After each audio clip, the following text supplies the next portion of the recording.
Hello everyone, welcome to commerce classes. बेटा मैं पुरुषोत्तम sir और आज मैं 11th क्लास के जीएसटी का टॉपिक कवर करूंगा। क्योंकि जर्नल एंट्री पहले तो सिंपली जर्नल एंट्री हम करते थे। फर्स्ट क्लास में मैंने जर्नल एंट्री कैसे करते हैं, डेबिट क्रेडिट का रूल्स क्या है, वो मैं ऑलरेडी वीडियो अपलोड कर चुका हूं। आज की क्लास में जीएसटी अगर साथ में गिवन है तो जीएसटी की भी हमें जर्नल एंट्री के साथ साथ ही एंट्री करनी पड़ती है। तो जीएसटी का क्या कॉन्सेप्ट है, इसकी एंट्री कैसे करेंगे, वो मैं आज डिस्कस करूंगा। तो सबसे पहले तो जीएसटी के बारे में जान लेते हैं कि जीएसटी होता क्या है। सिंपल सा कॉन्सेप्ट है कि जीएसटी आपका इनडायरेक्ट टैक्स है। दो टाइप के टैक्सेस होते हैं, डायरेक्ट टैक्स और इनडायरेक्ट टैक्स। डायरेक्ट टैक्स वो होता है कि जिसके ऊपर वो टैक्स लगाया जाता है, कलेक्ट भी उसी से किया जाता है। जैसे इनकम टैक्स, मान लो कोई पर्सन है जिसको कहीं जॉब कर रहा है, उसको सैलरी मिलती है, तो सैलरी मिलती है तो उसके लिए क्या हुआ, इनकम हुआ, और उसके ऊपर जो भी टैक्सेस लगेगा वो उसी पर्सन को देना होगा। लेकिन जीएसटी क्या है, इनडायरेक्ट टैक्स है। नाम से ही क्लियर है, जीएसटी का मतलब गुड्स एंड सर्विसेज टैक्स। ऐसा टैक्स जो गुड्स के प्रोडक्शन या सेल के ऊपर लगाया जाता हो, या ऐसा टैक्स जो सर्विसेज के प्रोडक्शन या सेल के ऊपर लगाया जाता है। तो ऑलवेज ही ये जीएसटी यानी इनडायरेक्ट टैक्सेस गुड्स या सर्विसेज के ऊपर इंपोज किया जाएगा, लेवी किया जाएगा। इसका डेफिनेशन थोड़ा सा देख लेते हैं। इसको कंप्रीहेंसिव टैक्स कहा जाता है। GST is a comprehensive tax levied at the prescribed rate on every supply sale of goods और services except on petroleum and alcohol for human consumption. तो पेट्रोलियम प्रोडक्ट्स और अल्कोहल दो चीजें इस अभी जीएसटी से अलग रखा गया है। बाकी जितने भी तरह के गुड्स या सर्विसेज का सेल परचेज हो रहा है उसके ऊपर जीएसटी लगेगा। कंप्रीहेंसिव टैक्स है। सबसे पहले क्या कहा जा रहा है जीएसटी के बारे में कि कंप्रीहेंसिव का मतलब कि पिछले जितने भी इनडायरेक्ट टैक्सेस होते थे, जैसे सेल्स टैक्स, वैट, आपके कस्टम, एक्साइज, जितने भी तरह के इनडायरेक्ट टैक्सेस होते थे उन सबको रिप्लेस करके एक ही टैक्स ला दिया गया, जिसको हम क्या कहते हैं, जीएसटी। और जीएसटी क्या है जी, तो ये वैल्यू एडेड टैक्स है। वैल्यू एडेड टैक्स का मतलब कि जितना एडिशन हो रहा है, जो वैल्यू का एडिशन हो रहा है डिफरेंट स्टेजेस पर, उसके ऊपर ये जीएसटी लगाया जाता है। तो हमेशा ही इसमें दो कैटेगरीज की अभी मैं डिस्कस करूंगा। इनपुट जीएसटी भी हो सकता है, आउटपुट जीएसटी भी होता है, दोनों चीजें हम डिस्कस करेंगे। तो इतना भी याद रख लो कि जीएसटी क्या है आपका, तो is a value added tax, यानी वैल्यू का जो एडिशन हो रहा है एट डिफरेंट स्टेजेस, उसी के ऊपर जीएसटी लगाया जाता है। और जीएसटी जो पेड किया जाता है वो कॉस्ट नहीं है, उसको गुड्स या सर्विसेज का कॉस्ट नहीं माना जाएगा। जो जीएसटी पेड किया गया वो एक तरह से जो पेड करने वाला है उसके लिए एसेट्स होता है, क्योंकि वो उसका जो आउटपुट जीएसटी है यानी जो कलेक्टेड जीएसटी है उसके अगेंस्ट एडजस्ट वो कर सकता है। तो इसीलिए कहा जा रहा है कि जीएसटी जो पेड किया जा रहा है, जिसको इनपुट जीएसटी, सिंपल सा कॉन्सेप्ट है कि जीएसटी दो कैटेगरी का हो सकता है, इनपुट जीएसटी और आउटपुट जीएसटी। इनपुट जीएसटी का मतलब कि गुड्स या सर्विसेज परचेज किया गया और उसके ऊपर जो जीएसटी पेड हो रहा है या जो जीएसटी पेएबल है उसको हम इनपुट जीएसटी कहेंगे। और आउटपुट जीएसटी का मतलब कि गुड्स या आइटम का सेल किया जा रहा है या सर्विसेज दी जा रही है और उस पर जो जीएसटी कलेक्ट किया जा रहा है उसको आउटपुट जीएसटी कहा जाएगा। अब इनपुट जीएसटी यानी जो जीएसटी पेड किया गया उसको हम आउटपुट जीएसटी यानी कलेक्टेड जीएसटी के अगेंस्ट एडजस्ट कर सकते हैं। कैसे कर सकते हैं वो आगे अभी डिस्कस करूंगा मैं। तो इतना ध्यान रख लो कि जो जीएसटी पेड हो रहा है, चाहे वो गुड्स के ऊपर हो या सर्विसेज के ऊपर हो, वो कॉस्ट का पार्ट नहीं होगा। वो क्या है, तो वो एक तरह से एसेट्स है, क्योंकि उसके अगेंस्ट क्लेम लिया जा सकता है। उसी तरह से आउटपुट जो जीएसटी है वो क्या है, लायबिलिटी है, क्योंकि जो भी जीएसटी कलेक्ट किया गया उसको गवर्नमेंट को देना पड़ेगा, पेमेंट हमें करना है। That would be payable, that's why we call it liability. तो ध्यान रखना, जो जीएसटी हमने पेड किया है इनपुट जीएसटी, ये एसेट्स है, क्योंकि इसके अगेंस्ट हम क्लेम हम ले सकते हैं। और जो आउटपुट जीएसटी है, कलेक्टेड जीएसटी है, ये हमारे लिए क्या है, लायबिलिटी है। फॉर्म या प्रोड्यूसर्स के लिए ये लायबिलिटीज है। तो जो भी आउटपुट जीएसटी होता है उसके अगेंस्ट इनपुट जीएसटी का क्लेम ले लिया जाता है। अगर बैलेंस बच गया तो उसको बैलेंस शीट में हमें एसेट्स या लायबिलिटी साइड में दिखाना होता है। और कुछ चीजें देखें, अगर जीएसटी को हम क्लासिफाई करें तो जीएसटी को 3 कैटेगरी में हम डालते हैं, सेंट्रल जीएसटी, स्टेट या union territory GST and integrated GST. अब सेंट्रल जीएसटी क्या होता है कि जो इंट्रा स्टेट सेल परचेज हो रहा है, इंट्रा स्टेट मतलब विद इन स्टेट, एक स्टेट के अंदर, जैसे दिल्ली की बात करें तो दिल्ली के अंदर अंदर जो भी सेल परचेज होगा उसके ऊपर ये सेंट्रल जीएसटी लग जाएगा, जिसको सीजीएसटी कह सकते हो। तो इंट्रा स्टेट यानी विद इन स्टेट जो सेल परचेज हो रहा है और उस पर जीएसटी जो लगाया जा रहा है, that is called intra state. अब ये जो सेंट्रल जीएसटी होगा वो इसमें इनपुट भी हो सकता है, आउटपुट भी हो सकता है। इनपुट का मतलब कि जो जीएसटी पेड हुआ है, तो जीएसटी पेड कब हो गया, तो जब गुड्स या सर्विसेज परचेज किया जा रहा है तो ऑब्वियसली उस पर जीएसटी पे करना पड़ेगा। और आउटपुट जीएसटी यानी अगर गुड्स या सर्विसेज का सेल हो रहा है तो उस पर जीएसटी कलेक्ट होगा। तो सीजीएसटी का मतलब क्या हो गया कि इंट्रा स्टेट, यानी ऑलवेज ही ये सेंट्रल जीएसटी जो होता है intra state with in state जो सेल परचेज होंगे उसके ऊपर पेड किया जाएगा या कलेक्ट किया जाएगा। दोनों ही कैटेगरी इसमें हो जाएगी, इनपुट और आउटपुट। उसी तरह से स्टेट या यूनियन टेरिटरी जीएसटी, जिसको एसजीएसटी या यूटीजीएसटी कहेंगे हम, इसमें भी इनपुट भी हो सकता है, आउटपुट भी हो सकता है। इनपुट का मतलब जो जीएसटी परचेज, गुड्स या सर्विसेज के परचेज करने पर पेमेंट करना है या किया गया, और आउटपुट जीएसटी का मतलब कलेक्ट किया गया। तो ये भी आपका इंट्रा स्टेट है, यानी विद इन स्टेट जो सेल परचेज हो रहा है उसके ऊपर ही आपको स्टेट जीएसटी या यूनियन टेरिटरी जीएसटी लेवी किया जाता है। तो ध्यान रखना, 2 जीएसटी कौन कौन से, सेंट्रल जीएसटी यानी सीजीएसटी और स्टेट जीएसटी यानी एसजीएसटी, दोनों ही आपका इंट्रा स्टेट सेल परचेज के ऊपर लेवी किया जाता है। Intra state sale purchase means कि जिनमें विद इन अ स्टेट जिसका सेल परचेज हो रहा है वो इंट्रा स्टेट हो गया। थर्ड कैटेगरी है हमारा integrated GST. Integrated GST, IGST, इसमें भी इनपुट और आउटपुट दोनों टाइप के जीएसटी हो सकते हैं। इनपुट मतलब जो जीएसटी पे किया गया तो ऑब्वियसली परचेजेस के ऊपर किया जाएगा, और आउटपुट जीएसटी मींस जो सेल किया गया, जो गुड्स या सर्विसेज के सेल करने पर या सप्लाई देने पर जो जीएसटी कलेक्ट किया जाता है उसको आउटपुट जीएसटी कहोगे। तो ध्यान रखना, इंटीग्रेटेड जीएसटी ऑलवेज ही इंटर स्टेट होता है। तो इंट्रा स्टेट का मतलब क्या हो गया, with in the state, with in state. और इंटर स्टेट का मतलब क्या हो गया कि जिसमें 2 स्टेट शामिल हो गए।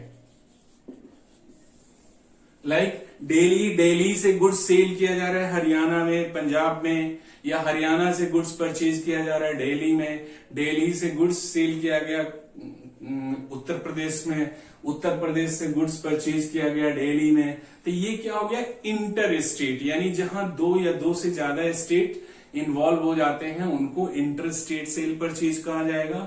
तो ये इंटीग्रेटेड जीएसटी ऑलवेज ही इंटर स्टेट यानी 2 स्टेट्स जहां इन्वॉल्व हैं उनके ऊपर लेवी किया जाता है। और सेंट्रल जीएसटी और स्टेट जीएसटी ऑलवेज ही इंट्रा स्टेट होगा, यानी विद इन द स्टेट जो सेल परचेज होते हैं उस पर होगा। तो बेसिक कॉन्सेप्ट हमने क्या देखा कि 3 कैटेगरी है हमारे जीएसटी का, सेंट्रल, स्टेट और इंटीग्रेटेड। तीनों में ही इनपुट भी हो सकता है, आउटपुट भी हो सकता है। इनपुट जीएसटी यानी जो जीएसटी हमने पे किया, आउटपुट जीएसटी जो हमने कलेक्ट किया। और क्या कॉन्सेप्ट बताया कि जो इनपुट जीएसटी होगा, चाहे वो सेंटर का हो, स्टेट का हो या इंटीग्रेटेड का हो, ऑलवेज ही एसेट्स होगा, क्योंकि उसके अगेंस्ट हमें क्लेम ले सकते हैं। और जो कलेक्टेड जीएसटी यानी आउटपुट जीएसटी हो, चाहे वो सेंटर का हो, स्टेट का हो या इंटीग्रेटेड हो, वो ऑलवेज ही लायबिलिटी होगा, उसका हमें पेमेंट करना है। तो क्या हो गया, जो इनपुट जीएसटी है, जो जीएसटी हमने पे किया है, वो आउटपुट जीएसटी के अगेंस्ट हम उसका क्लेम ले सकते हैं। तो बात आती है कि अगर हमने सेंट्रल जीएसटी का पेमेंट किया है तो उसका क्लेम किन किन जीएसटी के अगेंस्ट हम ले सकते हैं। आउटपुट जीएसटी के अगेंस्ट तो ले सकते हैं, इतना तो क्लियर है, लेकिन क्या तीनों टाइप के जीएसटी आउटपुट जीएसटी के अगेंस्ट ले सकते हैं? तो नहीं। ध्यान रखो कि अगर हमने सेंट्रल जीएसटी पेड किया है, यानी ये इनपुट कैटेगरी किसका है, सेंट्रल जीएसटी का है, तो इसका क्लेम किसके अगेंस्ट लिया जा सकता है?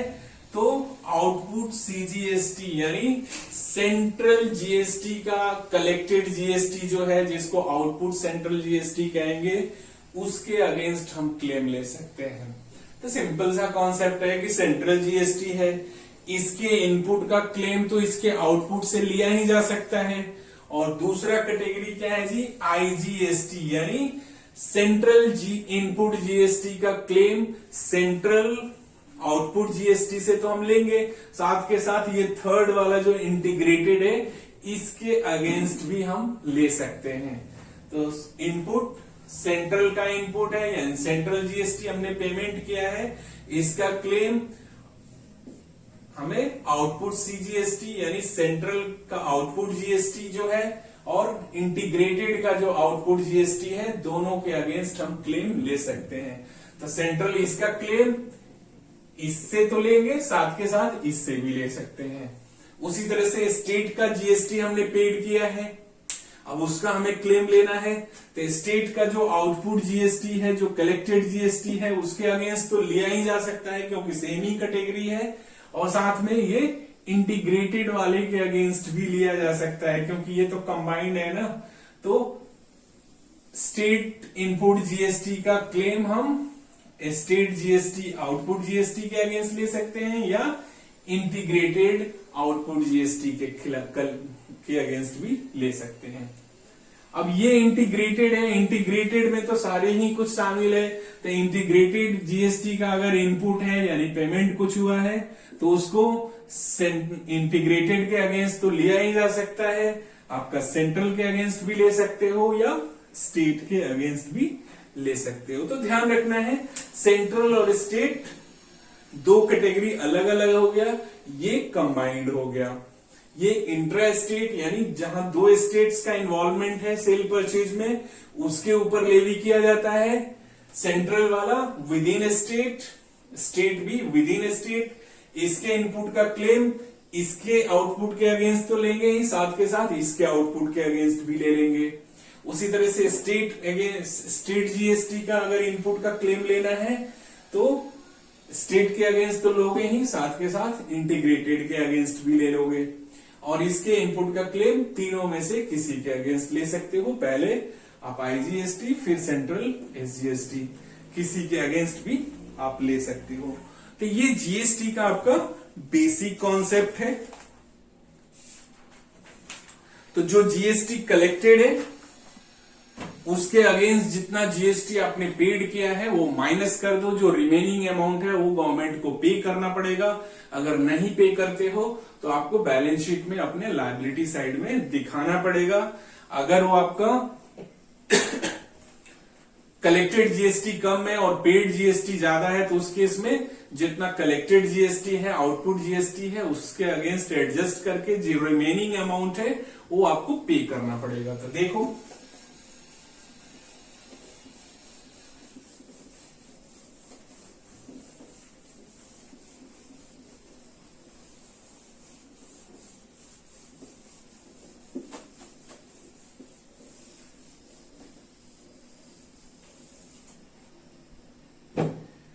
मैंने क्या बताया कि इनपुट जीएसटी जो है, इनपुट जीएसटी का मतलब क्या हो गया, जो जीएसटी पेड किया गया, पेड या पेएबल कह लो, ये नॉर्मली आपके परचेज के ऊपर होगा। परचेज ऑफ गुड्स या सर्विसेज। कोई भी गुड्स या सर्विसेज आप परचेज करते हो तो उसके ऊपर जीएसटी पेमेंट करना पड़ेगा, और वो जीएसटी आपके लिए क्या हो गया, इनपुट जीएसटी। चाहे वो सेंट्रल कैटेगरी का हो, स्टेट कैटेगरी का हो या इंटीग्रेटेड कैटेगरी का, कुछ भी हो सकता है। उसी तरह से आउटपुट जीएसटी का मतलब क्या हो गया, जीएसटी कलेक्टेड, ये कलेक्ट किया जाता है। ये पेड जीएसटी हो गया, ये कलेक्टेड जीएसटी हो गया। ये सेल या सप्लाई के ऊपर होगा, sale and supply of goods and services. तो जो भी गुड सेल या सप्लाई दिया जाता है उसके ऊपर जो जीएसटी कलेक्ट किया जा रहा है वो आउटपुट जीएसटी हो गया। जो जीएसटी पे किया जा रहा है परचेज के ऊपर वो आपके लिए इनपुट जीएसटी हो गया। ये आपके लिए क्या है, एसेट्स है, और ये क्या है, लायबिलिटी है। अब सपोज करो कि आपका आउटपुट जीएसटी 500 रुपीज है, इनपुट जीएसटी 300 है, इनपुट जीएसटी 300। इसका मतलब क्या हुआ कि 500 रुपीज का जीएसटी कलेक्ट किया है हमने, यानी लायबिलिटी हमारे ऊपर कितने की हो गई, 500 रुपीज की, यानी गवर्नमेंट को 500 का जीएसटी हमने देना है। और इनपुट जीएसटी यानी हमने गवर्नमेंट को जीएसटी पे कितना किया जी, 300। तो जितना हमने कलेक्ट किया और जितना पेड किया, कलेक्ट हमने 500 किया, 500 देना था, लेकिन उसमें ऑलरेडी 300 हम दे चुके हैं, पेड कर चुके हैं। तो जो हमारा बैलेंस रिमेनिंग अमाउंट है 200, इसी को हमने देना है। तो ये नेट पेएबल जीएसटी कितना हो गया, 200। तो इसको गवर्नमेंट को पे करना होगा। जब तक पे नहीं करते हो तो ये पेएबल जीएसटी यानी इतना देना है, ये लायबिलिटी के फॉर्म में हमारे बैलेंस शीट के एसेट साइड में, लायबिलिटी साइड में दिखाना पड़ेगा। उसी तरह से सपोज करो कि आउटपुट जीएसटी